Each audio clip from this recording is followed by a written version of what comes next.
எனக்கு பார்த்தா பாஞ்சாலி அம்மன் பிறந்து கண்ணம்மா. அதாவது துரோபத மன்னனுக்கு மகளாய் பிறந்ததுனால என்னுடைய பேர் தான் திரௌபதி அம்மன்.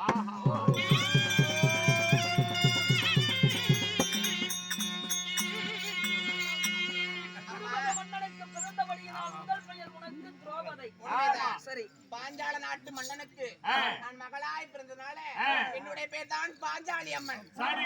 உண்மைதான் அம்மா.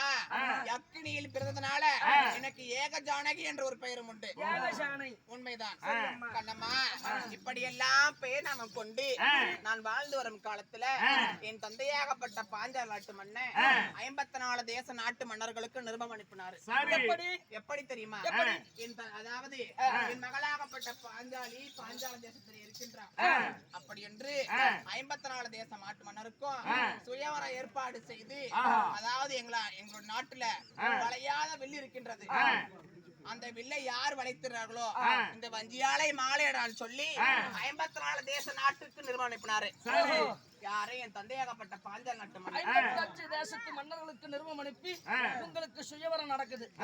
சரி அம்மா. கண்ணம்மா, நான் பிறக்கும் போதே அந்த அர்ஜுனனுக்கு என்றே பிறந்தவன். உண்மைதான். வேறு நாட்டு மன்னர்கள் ஏரானும் வந்து இந்த வளையாத வில்லை வளைத்து விட்டா நான் எப்படி அடி திருமணம் செய்து கொள்ள முடியும்? உண்மைதான். நினைப்பவரே என்றைக்குமே ஒரு கணவர். ஒருத்தர் மனசளவுல நினைச்சிட்டாவே கற்பு இறந்தவராயிடுறான். கண்ணம்மா, அப்படி வாழ்ந்து வரும்போது 54 தேச நாட்டு மன்னருக்கும் நிறுவனம் அனுப்பினாங்க. பாண்டவர்களோ நாட்டிலே இருந்தா நிருபம் போய் சேரும். அவங்களோ காட்டில இருக்கிறாங்க.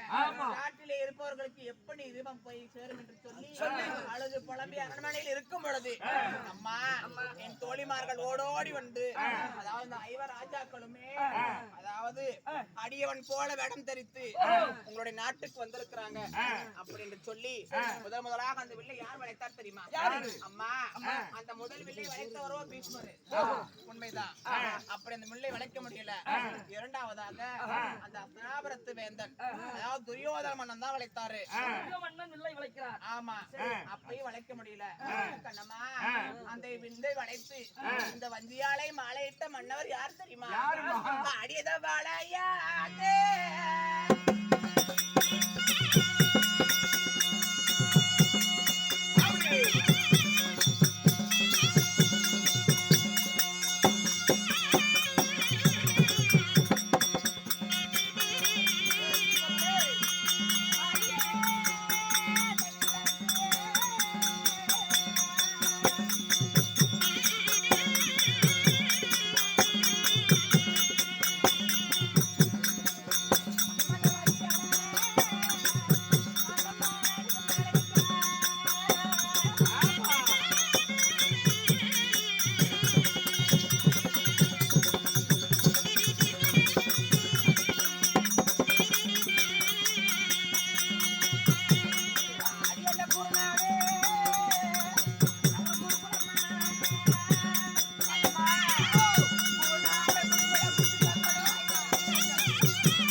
அப்படியோ பாஞ்சால நாட்டில அந்த வளையாத பிள்ளை வளைத்து இந்த வந்தியாலை மாலை இட்டாரு.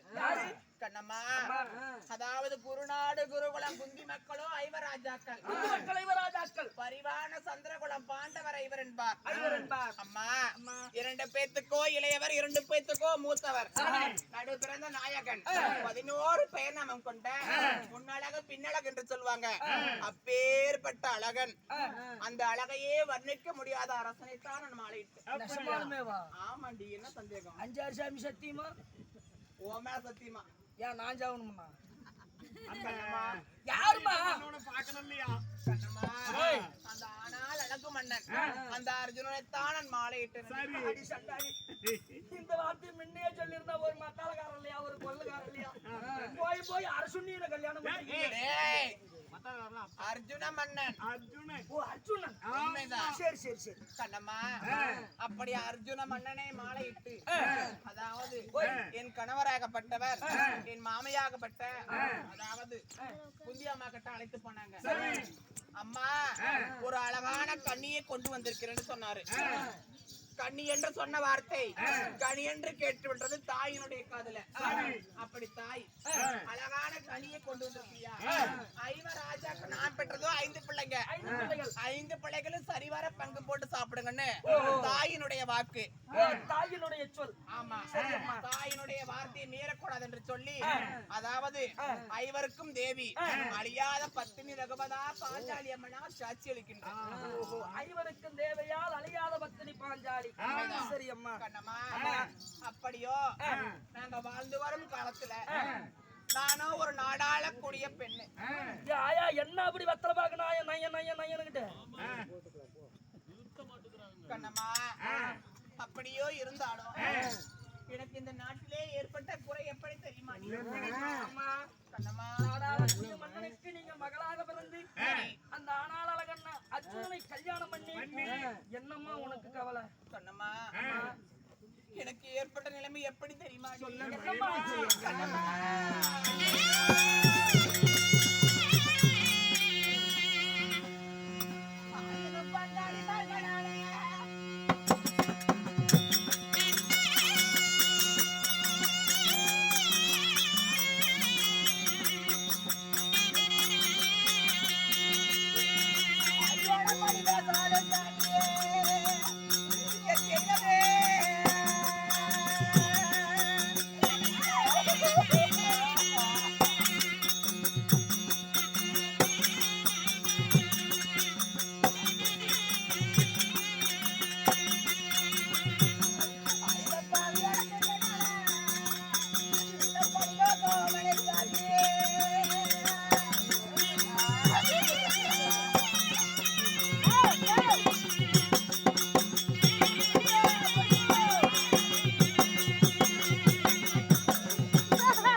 மழை வந்துருச்சா?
பெண்ணாக பிறந்து எனக்கு இந்த கதி இந்த உலகத்துல நேரவே கூடாதடி.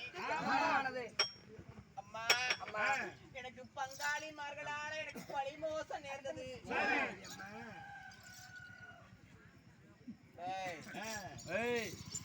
கண்ணம்மா அந்த பாவியாகப்பட்டதோ துரியன். அப்படி தூது மார்க்கமாக தன்னுடைய மகனாகப்பட்ட லக்னகுமாரனுக்கு பூணூல் கல்யாணம் செய்யறன்னு சொல்லி பங்காளிமார்களுக்கோ அழைப்பு விடுத்து எங்களை அத்தனை பேருமே தன்னுடைய அரண்மனைக்கு வர வைத்தான். யாரு? சண்டாள துரியோதனன். உண்மைதான். அப்படியோ வர வைத்து நானும் அரண்மனையில அந்தபுரமாக இருந்தேன். என் ஐவர் ராஜாக்களை மலைத்து தூது மார்க்கமாக அதாவது சூதாட்டத்திலே என் ஐவர் ராஜாக்களின் தோற்கடித்து அம்மா நாடு நகர நவனித செங்கோல் உப்பு தட்டி ஓட்டு வர அத்துணையுமே பறித்து கொண்டனடி கடமா.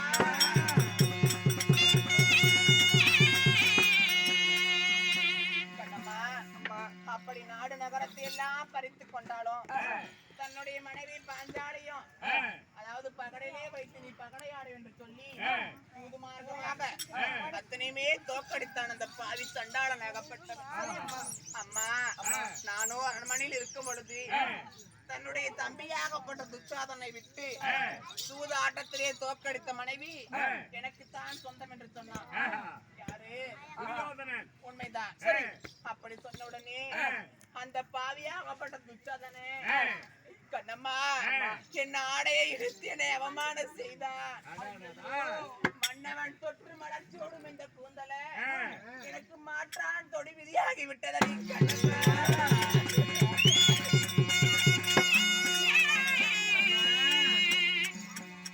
கண்ணம்மா ஐவருமே அமர்ந்திருக்கக்கூடிய சபையில அடுத்தவனுடைய மனைவி என்று கூட பார்க்காம சூதாட்டத்திலே உன்னை தோற்கடித்து விட்டான் ஐவர் ராஜாக்களும் என்று சொல்லி என்னாடையே தானிழுத்து என்னை அவமானம் செய்தான். என் கூந்தலை தானிழுத்து என்னை கொடுமையும் செய்து கண்ணம்மா 12 வனம் ஓராண்டு அந்நியாதம் கழித்தால் பங்குள்ளபடி நாடு தருவேன் என்று சொல்லி என் ஐவர் ராஜாக்களோட 10 ரகுபதா பாஞ்சாலியும் 12 வனம் கழித்து ஓராண்டு அந்நியாதம் கழித்து வந்து பங்கு கேள் என்று சொல்லி எங்களையோ காடு வனமாக ஓட்டு வைத்து விட்டார். நாங்களோ நாடாளக்கூடிய அரசர்கள் இந்த வனாவனமாக திரிந்து கொண்டிருங்க எங்களுக்கு விதியாகி விட்டது. அம்மா முதலாவது சூரிய வனத்திலே ஒரு 12 ஆண்டுகள் காலங்கள் ஆகிவிட்டது. இனி ஓராண்டு அந்நியாத வாசம்.